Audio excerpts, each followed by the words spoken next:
पिछले इलेक्शंस में आर्मी ने इमरान खान को जिताया था। मेरी बेटी भी अगर चोरी करे उसको भी वही सजा मिलेगी जो किसी को मिलेगी।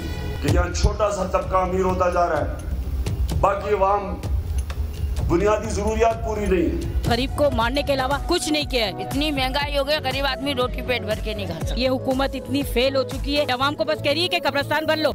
एक शेर भी है ना कि सैया तो खूब कमात हैं लेकिन महंगाई डाइन खाए जात है। पाकिस्तान में हर तरफ चर्चा है, टीवी मीडिया में बुलंद बहस का दौर है। अब लोग करें तो क्या करें, क्योंकि जनरल बाजवा के मुंह पर पड़ा है करारा तमाचा। सुप्रीम कोर्ट ने लताड़ लगाई है, कड़ी फटकार लगाई है, लेकिन जनरल बाजवा को नहीं बल्कि बिजनेसमैन बाजवा को। नसीहत यही कि आर्मी के कमांडर राजा बनने की कोशिश ना करें। सवाल यही है कि पाकिस्तान में आर्मी बनाम सुप्रीम कोर्ट की ये नई जंग क्यों छिड़ी? बाजवा के कमांडरों से सुप्रीम कोर्ट क्यों नाराज है? और सबसे बड़ा सवाल, क्या सैनिक का धर्म छोड़कर बाजवा की फौज वाकई कारोबारी बनती जा रही है?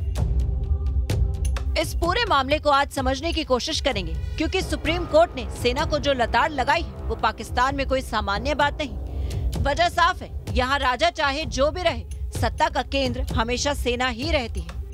तकरीबन 14 एम्बेसडर्स और फॉरेन मिशंस में पाकिस्तान के रिटायर्ड ऑफिसर्स हैं और पाकिस्तान की जो एयरलाइंस है, जनरल मलिक हैं उसके चेयरमैन। तो आप देख सकते हैं कि इंडस्ट्रीज के अलावा पाकिस्तान आर्मी का दबदबा हर एक सिविल एडमिनिस्ट्रेशन में है। आज आपको हम बताएंगे पाकिस्तान कैसे कंगाल होता जा रहा है और सेना कैसे मालामाल होती जा रही है। सेना मुल्क पर किस कदर हावी है, उसे इस बात से समझिए कि बाजवा के कमांडरों को करोड़ी कमांडर कहा जाने लगा है। पाकिस्तान आर्मी के जनरल कैसे जमीनों पर कब्जा करके उससे लाखों के वारे न्यारे कर रहे हैं। आज इसकी पोल खोलेंगे, आप बने रहिए न्यूज नेशन के साथ। जी हाँ, तो ये बाजवा के करोड़ी कमांडर। पाकिस्तान वो मुल्क है जहां सरकार चाहे किसकी भी रही हो, शासन सिर्फ और सिर्फ सेना का रहा है।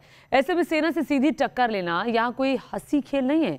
लेकिन पाकिस्तान में सुप्रीम कोर्ट के चीफ जस्टिस ने बाजवा की सेना को न सिर्फ लताड़ लगाई है, बल्कि यहां तक कह दिया कि पाकिस्तान आर्मी के अफसर राजा बनने की कोशिश ना करे।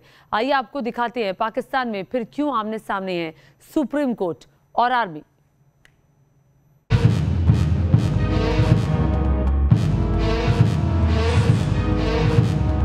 ये वीडियो पाकिस्तान में हो रही एक आम शादी का है और आज इन तस्वीरों का जिक्र इसलिए कर रहे हैं क्योंकि ऐसी ही एक शादी के बाद पाकिस्तान की सेना और वहां की सुप्रीम कोर्ट आमने सामने आ गए।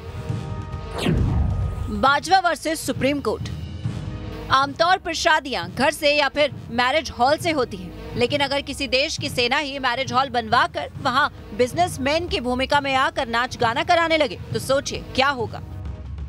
पाकिस्तान में आजकल ठीक यही हुआ, जहां सेना के अफसर सैनिकों के रोल में कम और कारोबारी की भूमिका में ज्यादा हैं। पाकिस्तान में बाजवा की फौज देश की रक्षा के दायित्व को खूंटी पर टांग कर शादी हॉल और सिनेमा घरों से पैसे कमाने में बिजी है। इसीलिए इस मामले पर सुप्रीम कोर्ट को सख्त होना पड़ा है, जिसकी गूंज पाकिस्तानी मीडिया में भी सुनाई दे रही है। ये पूरा मामला आपको आगे बताएंगे। पहले समझिए सुप्रीम कोर्ट ने पाकिस्तान की फौज को कैसे फटकारा। खबरों के मुताबिक सुप्रीम कोर्ट ने सेना से सीधा सवाल पूछा कि सरकारी जमीन पर शादी हॉल कैसे बने, सेना को दी गई जमीन पर थिएटर कैसे बने, रणनीतिक जमीन का कमर्शियल इस्तेमाल क्यों हुआ, जमीन के कमर्शियल यूज का जिम्मेदार कौन है।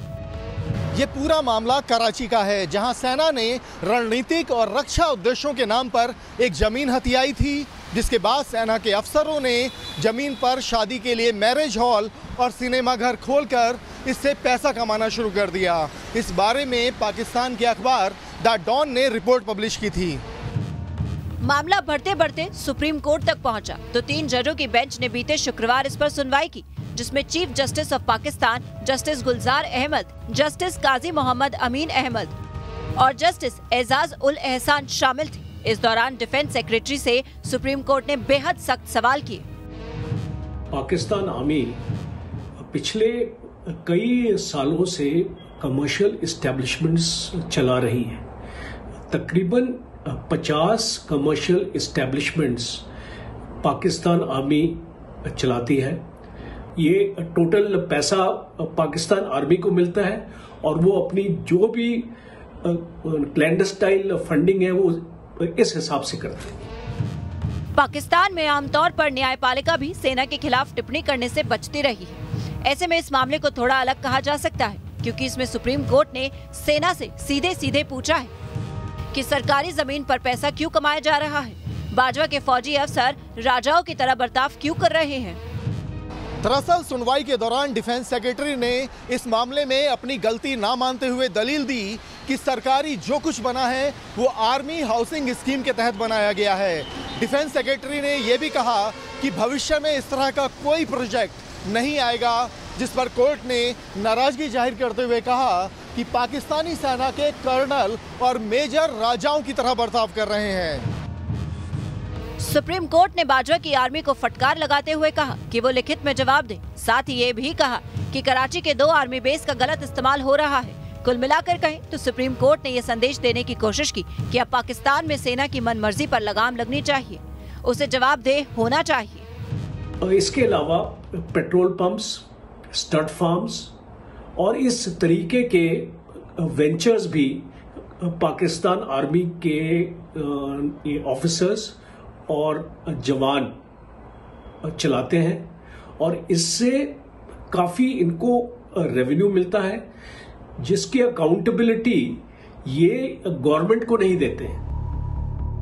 दरअसल बीते कुछ दिनों में ये सवाल उठे हैं कि पाकिस्तान में न्यायपालिका पर भी सेना का प्रभाव है।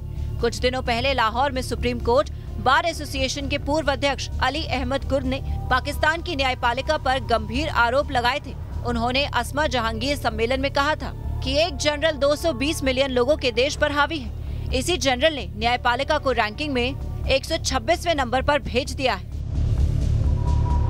शायद यही कारण है कि पाकिस्तान के सुप्रीम कोर्ट ने एक संदेश देने के लिए आर्मी पर सख्ती दिखाई है।